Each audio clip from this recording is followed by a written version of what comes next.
On the show, we interview other writers and we talk about mental health from their personal journeys. If you have not already hit that like and subscribe button, go ahead, do that now so that you never miss an episode. Hi, guys. It's so nice to see you this beautiful Tuesday. I know I'm not really seeing you, but we're going to pretend like I am. Okay, thanks. So with us today, we have Steven, or if you're looking him up to see what's going on, S.A. Schneider. Hello. Hi, how you doing, Randy? I'm pretty good. How are you? Good, good. Well, it's not sunny here. It's raining where I'm at. So, It's sprinkled today, but it's kind of gloomy again. The sun came out for a hot second, but yeah. mm, it's all right. It's all right. My cats are thoroughly enjoying their lives right now because I have the window open. It's like right there, and three of them are like right there. And every time they see a bird, Yep. So you might hear them here or there, but they are just loving their lives in front of this window. Except for the kitten, I don't know what she's doing. She's like trying to climb up the window. It's not gonna work for her. But yeah, and her tail is hanging over the screen. So I don't know. It's interesting. It's what happens when you have a little baby. yeah. So tell everybody a little bit about who you are. My name's Steven, as you said. I write under S.A. Schneider. You and I actually met a couple years ago. I used to do a podcast, and Yes. we've been on each other's podcast before. And I've been writing for the past couple years, have a couple books out, and I've started delving into the realm of video game storytelling. So I'm writing my own and working with kids to teach them storytelling for video games. Oh, that's cool. Wait, so you don't have your podcast anymore? No, I haven't done that for about a year and a half Hmm. or so. What? It's a time issue. Uh, Yes, it's you quite know, time consuming. yeah, exactly. It was becoming stressful trying to get episodes done and get writing done, and it was just one thing I could cut out of my life to avoid some stress. I totally hear you. There was a point in February of this year. I'm like, oh my gosh, I love doing it, but like and then I realized something. I was like, wait, it's my show. If I miss a week, that's fine. Right. No one's It letting you was down. like it was like this light bulb moment that I had never considered before. Um and it was yeah, it just lifted this burden. I'm like, "Huh. I guess I have control since it's my show." I wow. Right. Yeah. So now I focus more on the writing and a few other endeavors. Oh, that's awesome. Okay, but that's all stuff that you do. So like, who are you? Well, I'm secretly a superhero. I mean, have you really ever seen me and Superman in the same room? I don't think so. I don't So, think I've ever seen Superman period. So, oh well, the new movie coming out looks really good. I didn't even know there was a new one coming out. Oh, it looks really good. Um, yeah, I'm an IT guy by day, and I do development database work right now. I'm working on an AI agent for a chatbot based on documents from a company. So that's my uh, secret identity day job. I'm a father, got a couple kids. I have a wolf, which I like to tell everybody because he's my muse. I need to hear more about him specifically. So his full name is Hunter Moon Moon. He's a rescue. He has a bad leg. He's actually missing like part of a bone in his leg, so it's a little bent funny. Oh, my one cat that we had was missing a part of his front bone, and when we Yeah, adopted him, the Humane Society had actually amputated the whole arm. But yeah, yeah. yeah. So he's a rescue. They were going to put him down, uh, Oh, and he's still around. He's a big, fun, goofy boy. I love But that. I would like to start. I tell everybody he's my muse. He helps inspire me. There's a new series I've got. He's in that series, and I want to do a talk for people, for kids mostly, on wolves, fact or fiction, within Oh. writing. You know, you got the big bad wolf. So I'd like to do a talk on that. I haven't gotten out to do that yet. Again, time issues. Right. Ugh, time. Yeah. So, and I've got a lot of other plates spinning and fires burning. So, Right? And that's part of the problem, part of the fun, and as yes. long as you don't crash and burn, that's all that matters. Yes, right, right. Which is why I don't do the podcast. Things were starting to get Mhm. unspun. So, You know what? totally respect that decision. I get it. I totally Yeah. get it. Yeah. So start your story. You know what we're going to talk about. We're going to talk about Yes. mental health. So you start that story, and I'm just going to pop in. So, um, for me, it's not so much me with the mental health journey. It's been my kids. Mm-hmm. Though, I'm in there too. So in 2010, uh, how much do I want to delve into? In 2010, my ex grabbed the kids, went to a woman's shelter, said I'd been abusing them, and I didn't see my kids for over 2 weeks. And every day they were told that they were being protected from me, um, that I was going to try and come and find them and hurt them. All of which How was how old were they? Like, did 9. they have a semblance of what the heck is happening? Not really. My daughter was 8, and she had a rough time with it. My son was 9 to 10 ish, and he had a rough time with it. He was a little more with it.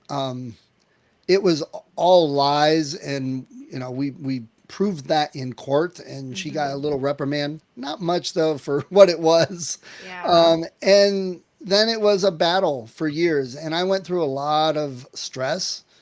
Uh, and I know stress doesn't necessarily fall under the uh, mental health problems of things like internally. It's an external thing. True.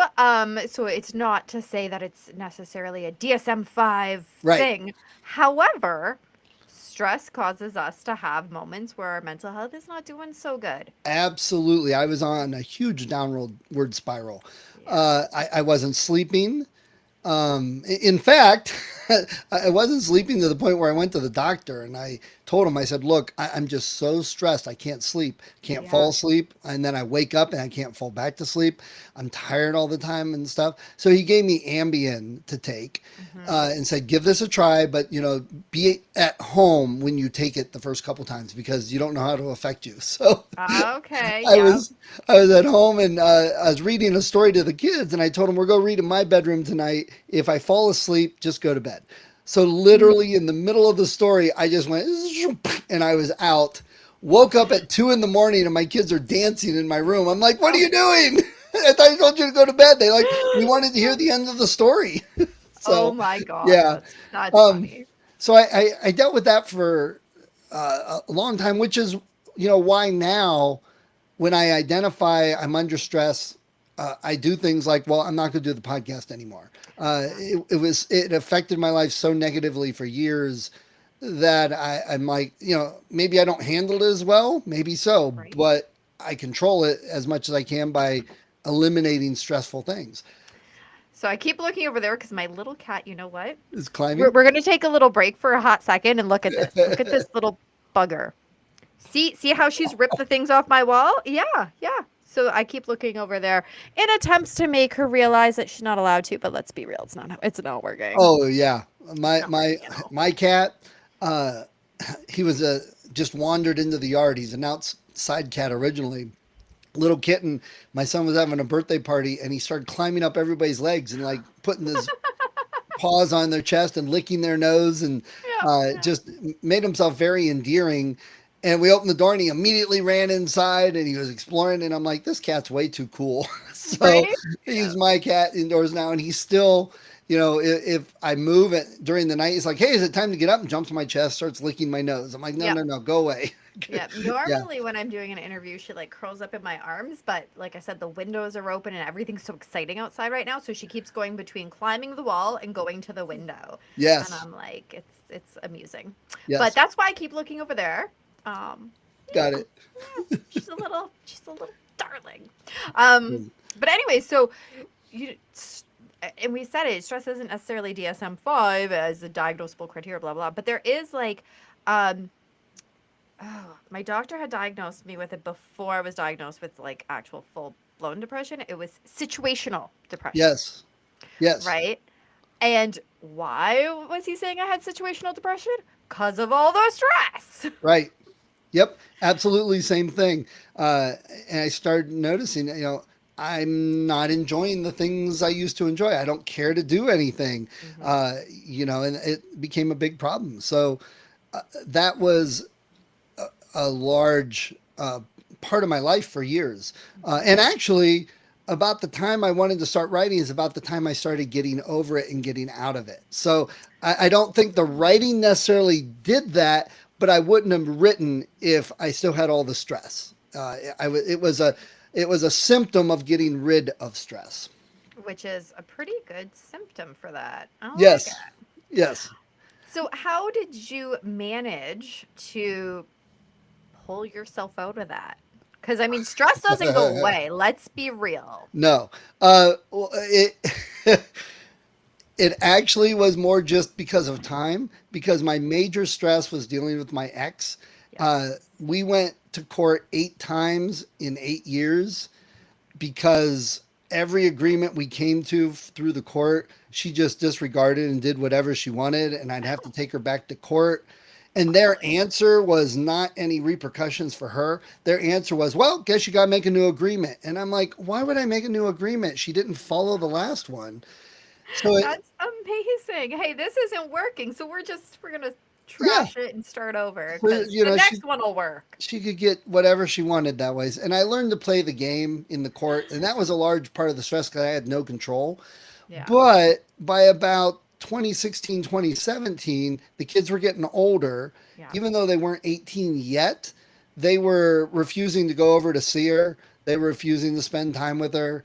Um, she forgot Christmas one year. She forgot birthdays, Oh. uh, things like that. And she went into the hospital, was having a surgery, and insisted they come visit. Literally, we were there for 2 minutes. They're like, okay, we're done, and left. And she Oh was really wow. upset. But it's like the kids are getting older. Her lawyer even told her, the kids are 16, 17. We're not going to go to court and yell at them and drag them to your house if they don't want that. You need to figure out why they don't want to be there. Yeah. So because I didn't have to worry about her as much, I was always worried, I was going to do something and the court was going to come at me because it's Mm-hmm. very biased. But also about that time, I started having more trouble with my daughter, who she was going through her own stress, her own struggles. So maybe part of it was I wasn't so worried about everything, but I was trying to help her. So that may have helped me get over things a bit too. Right? When you have to put your parent panties on, Yes. it just goes together because it's two piece. All right. So I just made it up. But when you got to put, and I'm going to keep using it because now I love it.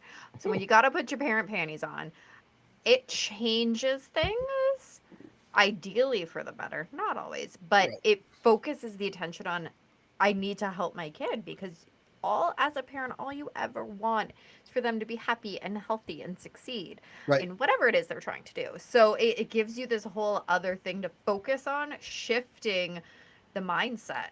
Right. Absolutely. So between not having to deal with my ex as much and trying to help my daughter, and I took my daughter to counseling 2 and 3 times a month for like 3 or 4 years. Hmm. She was actually in the evaluation at the hospital for 3 days. Wow. Um, Yep. so there were some major things going on. Hmm. Um, and once they hit 18, they got rid of some stress in their life. They told their mother to buzz off. And as far as I know, I don't think either of them have talked to their mother in 6.5 years. Wow. And that's their choice. They're 18. Yeah. I'm not. She showed up here. The last time I ever saw her, she showed up here 3.5 weeks after Christmas with Christmas cards for the kids, demanding to be let in the house because I Wow. was keeping her kids from her. I'm like, you know what? They're 17 and 18. If they don't want to talk to you, Right? I'm not making them. And she's pounding on my Exactly. door, demanding. I'm like, I'll call the cops. They will get you out of here, not me. Yeah, You know. exactly. Oh my And goodness. it was like you show up 3.5 weeks late or so with cards, never called them, nothing. They don't care. Right? So Well, it sounds like things are a little less stressful. It seems to be our theme, stress, yes, for you and for them, which is good. As hard as it can be to be like, no, you are a very unhealthy parent. I'm done. it's also a relief. So I really don't talk to my when my dad calls me, I'm like, oh, somebody died because I nope. There's no need to have that stress in my life. And Right. when he does try to call, it brings up all these emotions, which I'm sure your kids can probably relate if it was to happen and you go, "Oh, why is this happening right now?" And it's just, you know what? I can click decline. Right. Oh, imagine I don't have to deal with it. I We can click decline. I'm allowed. we have control of our lives, and we Yeah. don't have to deal with people that are toxic. And that was one of the biggest things. And it's actually all the lessons I learned there. I've cut other people out of my life that are toxic, and I didn't realize how toxic they were until it hit a point, and I'm like, this is not good. This is not working. Hmm. And I cut them out of my life, and I have really no contact with a few people. And I realized, oh my gosh, I'm happier without talking to them. I almost felt an Lovely. obligation to talk to them. There were some problems that I didn't even realize I was dealing with when being around them and that. So now I don't have those problems, and And it's isn't better. it interesting that sometimes we don't realize there is a problem when we're in it? And that goes with toxic relationships or even when you're dealing with, say, depression. Because sometimes I don't even realize I'm depressed. I mean, now because I've gone to so much therapy and I can pick it apart. But at the beginning, I didn't realize it till an outside source went,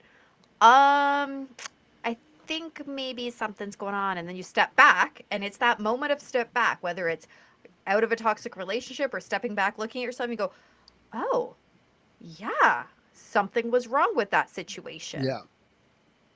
Yep. Absolutely. And that's why therapy is great because it's that person that can do that for you all the time. They can step back because they're not living it. They're not in it. And And talking to someone with therapy, it can be really difficult because oh yeah. you've got to be able to say things and that you may not want to talk about, you may not even realize or understand.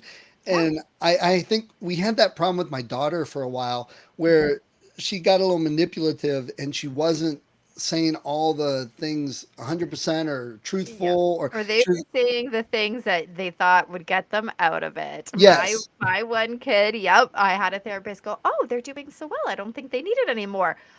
2 days later, they are yelling and screaming and having a fit. And I'm like, and this is why you're supposed to go to therapy. But clearly, you were telling them what they wanted to hear and not what you needed help with. right. Yeah. And worse there in that case was I'd talk to the counselor. I'm like, look, I'm seeing this, I'm seeing this, I'm Yeah. seeing this, but they didn't want to listen to me. They wanted to listen to the kid, and it's like, well, we talk to your kid, not you. We don't deal with you. It's not you. And I'm like, but I see them. I'm the parent. I know. They're not 18. I'm responsible for everything So in their hard. lives, So and hard. I'm telling you, this is what I'm Hmm. seeing. Right? But unless the child is able to open up for themselves, the therapist can really do nothing, even if you tell them everything. Right, right, Right? It's not for necessarily lack of believing the parent. I mean, some therapists, but right, it's not a lack of belief in the parent, but they cannot effectively do their job with a client who is not willing to share. right. And they And and they got to have that trust with the kid. Actually, yeah. the one thing that really helped my daughter was she started. She had been in band, she'd been in choir in school, but she started taking vocal lessons and guitar lessons and playing Oh, guitar, and she just fell into playing guitar like wouldn't stop. Loved it. Kept playing, and that was a big help. And that's me. I mean, anyone who's been through anything will tell you how much music can be therapeutic. right? Art therapy as a big whole, right? The arts, right? Writing, drawing, music, painting, acting, all the things. They are all so therapeutic because, and I'm just making stuff up right now, guys, because I am not a scientist and I'm not a doctor, but it's like it gets your brain where we have that part of our brain that is like, "Ooh, we are horrible people and this is awful and toxic and blah, blah, blah." But it triggers the other part of our brain to be like, "Huh, there is other things. There's creativity, there is love, there is flowing." And there's just the arts as a whole, whatever it happens to be, and music is a big one. Um, it is proven, and again, I'm not the scientist, but I've read studies, um, that's why those therapies work. That's why they have music therapy. They have art therapy, right? And that's why like acting things out, role playing situations, they all are helpful. Yep, yep. And this shows a little bit of my bias, I guess. But always heard about music and art and therapy and creativity and doing that, but I've never heard play football and pound on people and it helps your depression. I've Right. never heard that. Just saying, because our culture, society, I believe, is way too focused on sports than some of the other avenues. Yeah. Oh, sports is a really big one, especially for, I would say, the States is like sports, sports, sports. I mean, not to say that Canada isn't sports, sports, sports, but I just feel like I watch it more in people in the States than here. Here we're just like, oh, I can't buy things. Okay. No, just Right, right.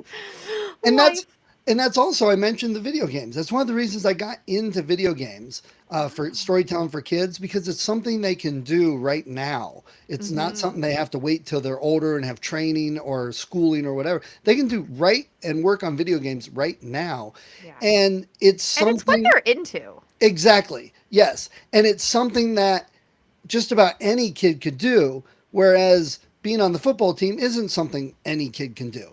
It's Right. one of those avenues that I don't think we show kids this is something they could Mm-hmm. do. But there's all this push for being on the sports team. And I know plenty of kids that have no interest, no skill, and don't care.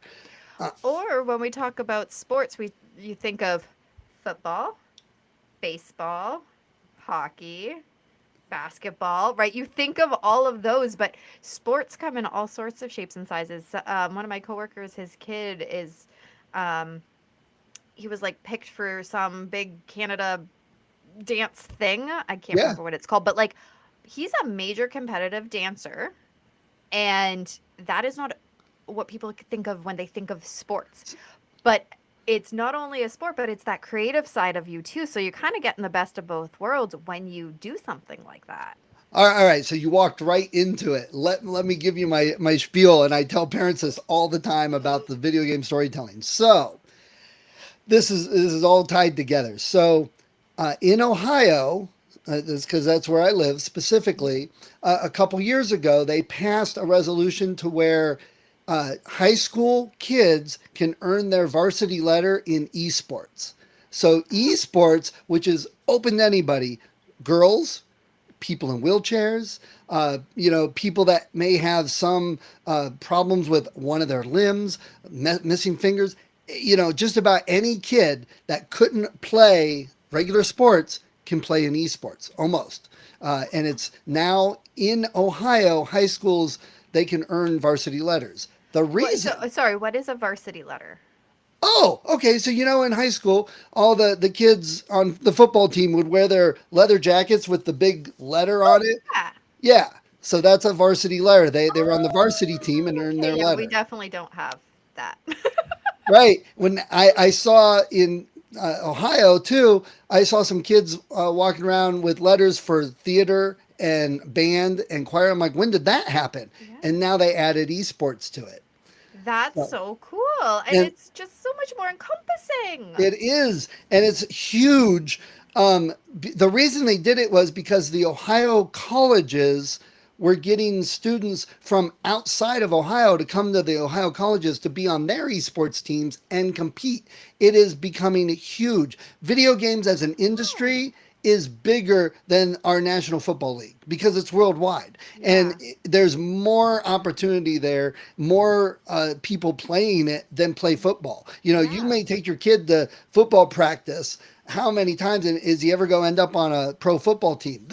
0.1% or something like that. Yeah. Video games, just about any kid could play video games and be on an esports team, part of a team, but they could get into it as an industry to create video games, voiceovers, drawing the art, making levels, programming is only part of it.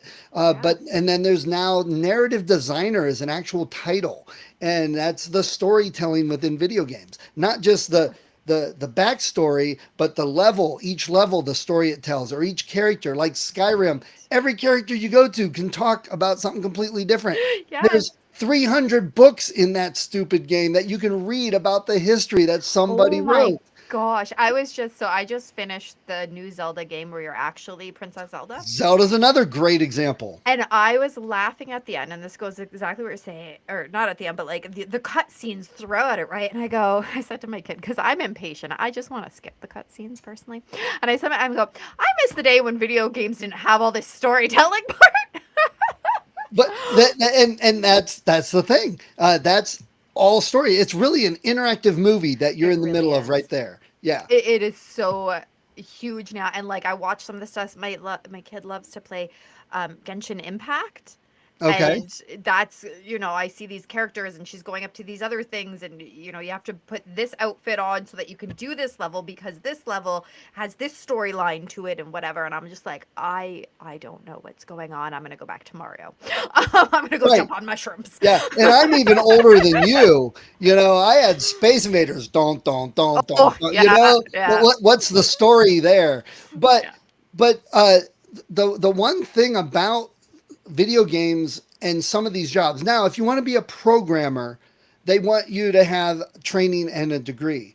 But Yeah, narrative designer, there really is no degree to go with it, and they look for experience more than college degrees. that's so cool. So what I tell parents is like, look, if your kid really likes video games and gets into making video games, you can see it. You can see when I teach a class, I can see the kids that it clicks. Like I can make a whole video game and they're in it. They don't stop. They That's just so keep cool. going. I taught a class last year at the local STEM school, and I Oh, went back this year, and some of those kids from last year came up and said, "Hey, you got to see my game." And they showed me they had like 4 games made, I full love it. levels with art and everything in them. And What go, Oh, I was gonna say what's so cool too is like when they make the games now, it's not like you have to go to a big um player to get these made and actually out there because like now there's like Steam and stuff and just like the online stores so indie people can put it on. Like one of my favorite games is Cat Quest. okay, And I think I've actually seen that. right? And they started as this like little small thing because I remember when I got Cat Quest 1, I got it for like $5 because Right. it was brand new. Nobody had heard of this before. And now it's like Cat Quest 3 and people are like when's it like it's out now but like last year, when's it coming? I need to get it. What's going on? And like really and so it costed more obviously, which I'm totally okay with because it's a good game. But it's very cool to see that now indie game designers have this way of getting their content out there without having to go to these big corporations, right? Same with indie musicians because they can put their stuff on Spotify, or indie authors can use Kindle. Like it's so nice, and I think that people need to give indie creators, all of us, a little more credit because you don't need those big names behind you to have some really good content. And it's when Kindle first started, uh, it was a little bit of a stigma. It's like, oh, you're not with a publisher, and people, Right? would there was that weird thing. But now Dean Koontz has put books up there. Stephen King has put stories, Yeah. just on Kindle. All these big names are putting things on there themselves, Yeah, and cut the not middle guy out. exactly. And there have been people like Hugh Howey who had the Wool series that is now a TV show on Apple called Silo. Oh, So people aren't looking at, oh, is this a publisher or an indie? They're like, oh, that looks good, or oh, I heard good things about that. Let me get it. So the avenues have changed, and there's a lot of, like you said, musicians. People don't listen to the radio to tell them what's the music to listen to. They've got streaming, they got Spotify, and they right. get on. And TikTok, I have found Oh some yeah, really amazing bands by them putting their little clips on TikToks and then they have their little link to Spotify. I'm like, yeah, let's yep, do this. Click, I yep. like this, And right? that's the new So, thing. And are they signed with Warner Brothers or anything? No. Do you like their music? Yes. That's all it really matters when you're right? listening to music is do you like it or not? And Exactly. and that has changed everything. And Yeah. video games is getting there. Video games, as you know, lots of indie games and, Hmm. and people, even like Xbox will have indie game Yeah. sales Well, and I was just Steam. looking up Five Nights at Freddy's, and that was Oh, independent. yeah, That was originally. created an independent multimedia, right? So And Well, how Minecraft started huge that is that, way. right? And how huge are those? Yeah, How huge are those? right, Like, I mean, come on. Ghostface was in Five Nights at Freddy's. right. I'm a horror buff. I love horror. So, oh well, hey, I do another podcast called Horror Lasagna with a buddy where we do horror movies that you've probably never heard of. We review. We're on season 5. We're almost done with season 5. I Uh, love that. Oh so my gosh. there's a lot of movies. People go, I've never heard of these, Right. and that's the idea. But I went to a horror convention. We were set up at a booth. You wouldn't believe the people that came and say, "Oh, I love all these movies." I'm like, "Oh, this is our people," you Right? know. Yes, yes. Okay, what is your top 3 not big named horror movies? Okay, so I hate saying top 3 because it I really know, but the depends. top 3 Yeah, in yeah. this moment that you can think of. So the very first episode we did is a movie called Martyrs. Not the American remake, the original French expressionist one. It's called Martyrs. And what we tell people is we don't recommend anybody watch this movie. It's not a horrible movie. It's just so like, oh my God, I don't feel like living right now. It's really that. Ooh, so it's good. Yeah, if you're a horror movie buff, it's one to see the original. And if you talking about mental health, if you get to the point where like, oh, I kind of understand what they're doing and almost agree with them, don't feel bad. We felt the same way, so it's not just you. But I discovered the Hatchet series, which I didn't really know much about. I'd kind of seen it, and it's become one of my favorite slasher series out of all of them. And in fact, Kane Hodder is going to be in Cleveland soon, and I might go meet him just to say I have. So those are some of my favorites. But a couple of them I fell in love with was uh, Todd in the Book of Evil was a Oh, TV yes. show. Yeah. Yeah. And then Grabbers is another one that I kind of fell in love with. It's Irish and it's Okay. set over in Ireland and an alien pod lands and this many tentacled alien is like eating people. So being Irish, they discovered that it's allergic to alcohol. So to protect themselves, they all get drunk at the pub.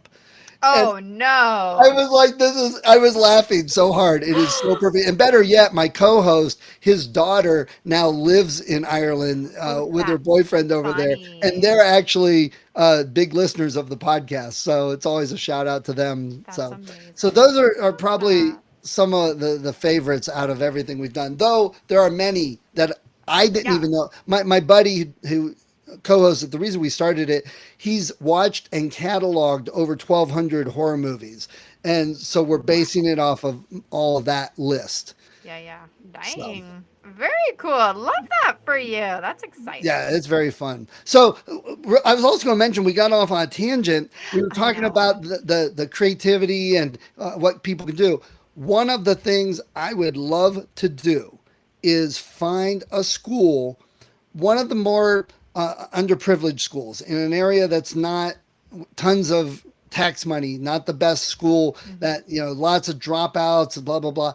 I would love to teach my video class there and show the kids, look, you can do this right now without lots of money, without training, without that. If you love video games, you can just do this now. And maybe my what would be the ultimate dream is showing a few kids like, hey, this is something I can do and change my life. I can do this regardless of what my environment looks like around me. Love Because I that. know how difficult that is if you're in an environment where everybody's telling you you're no good, that you're never going to go anywhere, that nobody has money, we can't get food, so you might as well join the gang and start robbing people or something. If that's all you ever see, that's all you ever know. For sure. I'd love to have some kid come up to me 15, 20 years from now and say, you changed my life with that. I'm making video games and I'm on a different Yeah. path. I would love for that. All right. So everybody share this out to people that you know that can make that happen. Yeah, that would be awesome. If we get some school that I could go do that. I'm trying to teach at a couple schools. I've done it at the local STEM school, but these kids are on tech every day, all day. Right, All they have is tablets. They have laptops. So before I got 10 minutes into the class, they were already whole levels that they were building. They like tuned me out, and I'm like, Yeah. okay, good, great, I'm so glad I'm here. Yeah, exactly. Awesome. Okay, so what would you tell somebody who is struggling with so much stress right now? That's rough because I still struggle and deal with it Oh yeah. often myself. It's kind of like, some of those diseases, once you catch them, you're more susceptible to them. Mm-hmm. Uh, when you get stressed, sometimes you get stressed out easily, and you have to recognize that. Uh, what I would recommend and what I do is you have to cut some of those things out. If you know what's causing the stress and you can't change it, you need to cut things out. You need to try and get back to when you were not stressed and happier. I like to play video games. I like to read. I like to play music, but I hadn't done any of those for years. So Yeah. I got back, and when I do play a game or read something, I sometimes will get the, oh my gosh, there's so many other things I should be doing. I got to stop that little voice and just relax and enjoy it. And Mm-hmm. when you're stressed, it seems like, oh, I can't do that. Oh, the world's going to end type thing, but it really isn't. And when you aren't stressed, you can get a lot more stuff done. Yes. When you are stressed, you actually get less done. So Mm-hmm. I keep the stress under control. At night, evenings, weekends, whatever. I'll read, I'll watch something, I'll play a game, go to friends and play board games and card games. And at times it's like, oh, instead of 2 or 3 hours doing this, I could be writing, I could be working on this on the website. But what usually happens is the nights I don't do one of those, I'm sitting there going, oh, I should do this. Oh, I should do this. Oh, there's a Right. to do I list this long. know. And it crushes me, and I end up getting almost nothing done anyway. Mm-hmm. So if I can say, look, I'm just going to do this one thing and I'm playing a game, or I go play the game and then I feel energized and I get several things done afterwards. Yeah. So you gotta cut the stuff out that's stressing you and go back to the things you enjoy.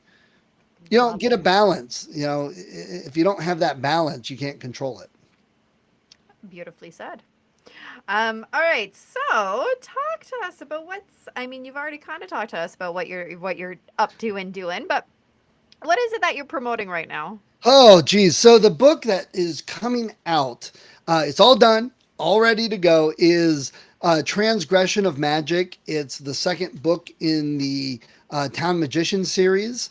I believe we talked about the first one the last time I was on the We did podcast. because I've read the first one Yeah, already too, and so the yeah. review is up there, guys. You guys can There hop you on go. over to the blog, check it out. So the second one is coming. It is done. The reason I haven't just released it yet is because I'm trying to do a few of these interviews and other things first, but Yeah. I'm focusing on helping teachers and parents. In my book, I have discussion questions. I have words to know. I Which have I thought was so fantastic because it's what grade would we say that's at?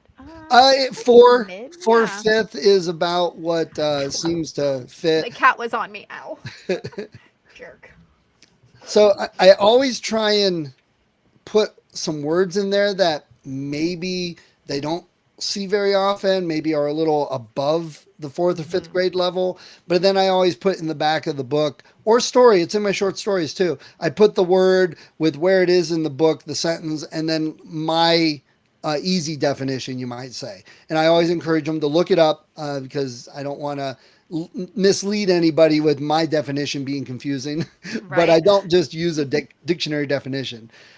So I try and my goal is if you're a homeschool parent and you're stressed that you can use my book and there's discussion questions right there and there's writing inspiration right there and there's words that they could practice in their own writing. That's Hmm. the idea. And then you don't have to plan lessons for a while because you have it all in my book. Right. That's And it's an entertaining book. Thank you. Thank you. And so you read the first one, not to give too much away, but Samuel is in a world where people can do magic. He wants magic, but he's not that type of person. He doesn't channel magic. Uh, Town magicians are the big magicians that take care of their town. And a bad guy comes, a bad magician, and challenges the town magician to a duel for control of the town. but their town magician is a fake. So Sam thinks he's going to run away and he follows him, but the town magician actually goes to the Grand Wizard to get trained, and Samuel follows along. And things happen, and then there's a really big climactic ending, which I was actually very proud of because I rewrote it like 3 or 4 times. Oh, okay. Well, I think you ended on a good one then. Yeah, good. It got better each time, I felt. And then during that, though, Samuel's father is basically the drunkard of the town. He's the one despised, and that carries off onto Samuel. He's the kid of the town drunk. So he's not respected, and people tease him and things like that. Hi, kitty. So after I got done with book one, actually way before I finished it, I was thinking about this, but now that Samuel is more powerful like he is at the end of book one, what happens to the relationship with his father? How does that change? What happens there? Does There Samuel, should be some big shifts, I think. yes, does Samuel have to deal with him any longer? Does he want to?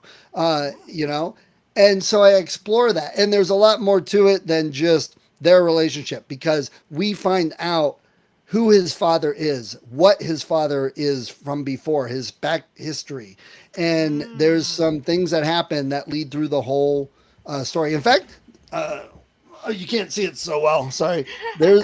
There's the book cover. Okay, yes, very nice. So,